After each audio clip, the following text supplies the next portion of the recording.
Carvalho chapter 7. The rainy season was coming to a close. Now there was bright sunlight in the daytime, and at times in the night it would shower.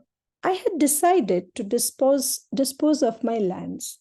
There was no profit in agriculture. I didn't even make enough money to pay the interest on the loans I had raised.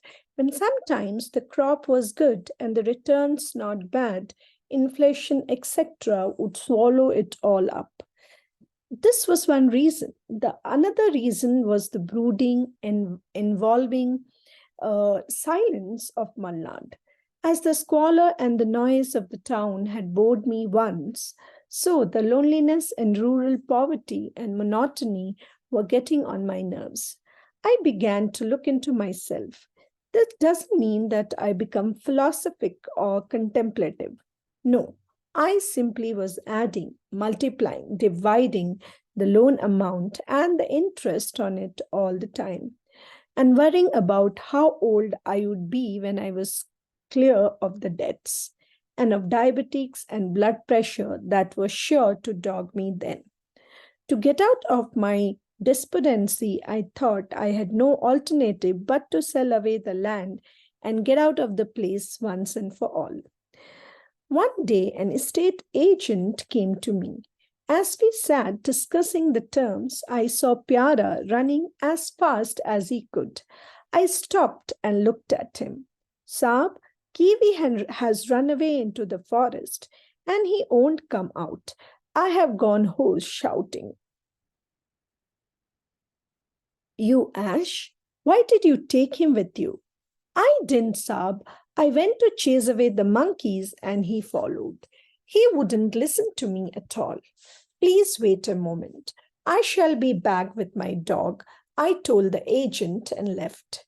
Kiwi was a white spaniel. From keeping a watch over the house to hunting, he had no equal. I often used to wonder at his intelligence and behavior. So far, only in folk tales had I come across such uncanny dogs.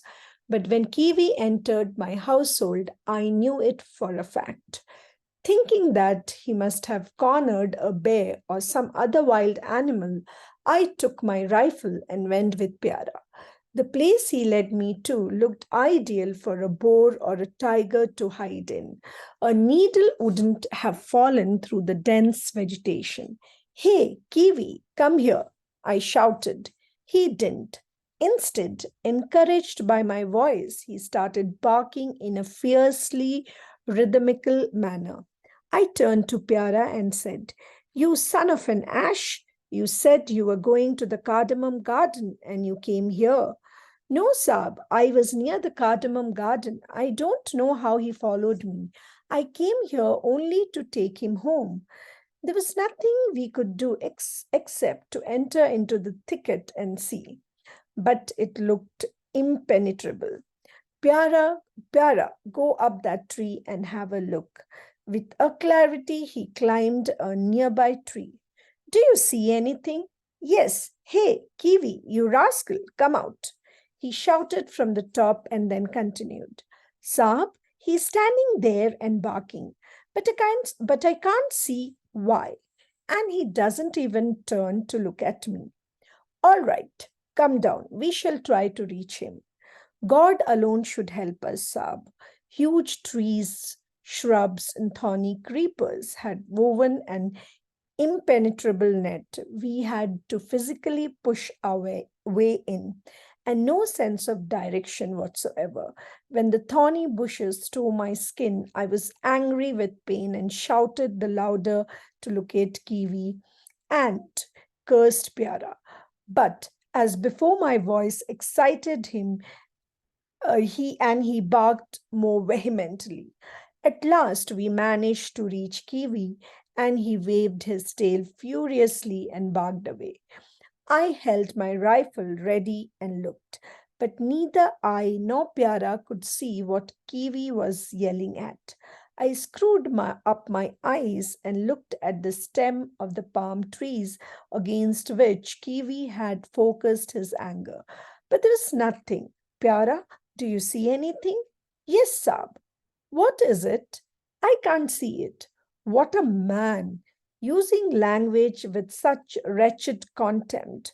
I hadn't seen another like Pyara. He was making Kannada work, holding it up like a puppy by its ears. You useless one, what do you mean by saying you see and you don't at the same time? Sab, it's visible, but my eyes can't see it. Okay, okay. You move around the tree from that side. I shall from this. If you two see anything, tell me. Yes, Sab.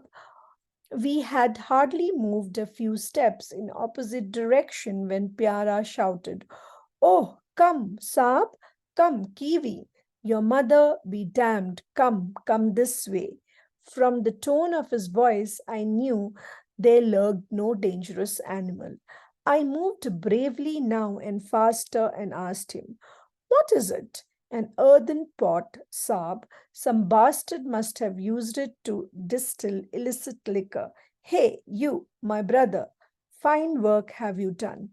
I went nearer and saw an overturned earthen pot. I felt like whipping Kiwi, but he did not stop barking. I bent over and then heard a hissing noise emanating from the pot, as if a snake had taken shelter in it.